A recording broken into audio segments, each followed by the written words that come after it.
Today we're not just going to talk about starting a blog. We're going to talk about something, well, something bigger. We're going to think like architects, and together we are going to design the perfect blueprint for your ideas to live online. So, it really all boils down to this one question, doesn't it? How do you actually build a home for your ideas online? I'm talking about a place that is uniquely yours, designed from the ground up to really showcase what you have to say. And that's exactly what we're here to map out. Okay, let's dive right in. The first big idea we need to wrap our heads around is this: architecting your presence. See, before you lay a single digital brick, before you write a single word, you need a plan. You need a vision for the amazing structure you're about to create. What we're really building here is a digital presence, and I want you to think of it just like this: a custom designed space on the web, built on a rock-solid foundation just for your ideas.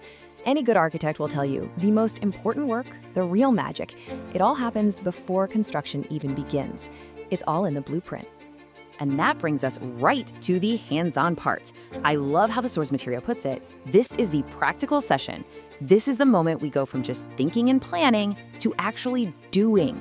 This is where your new website really starts to take shape, and it all starts with one single decision. So, what is that first foundational choice you have to make? Well, it's all about the name. And listen, this is so much more than just a label. This is the address to your new digital home. It's the sign you hang above the door. It's how people are going to find you and remember you. All right, so step one on our blueprint right here, you've got to decide on a name. This becomes your custom domain, that unique address for your digital home.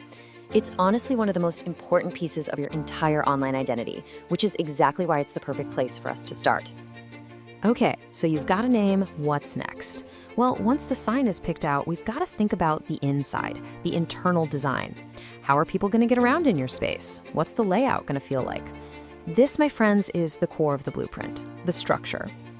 Now, this is where it gets really cool, because the blueprint breaks down into two super simple but really powerful concepts.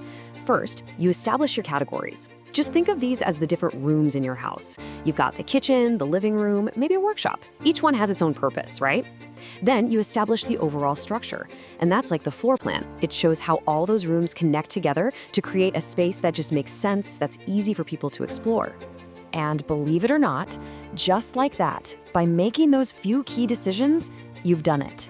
The architectural phase is complete. Your plan is officially ready. You've gone from a totally blank slate to a clear, actionable design for your digital home. So let's just take a step back and look at what we've got. You have your name, you have your categories, you have your structure. Right there, that is your complete blueprint. It's not just a bunch of random ideas anymore.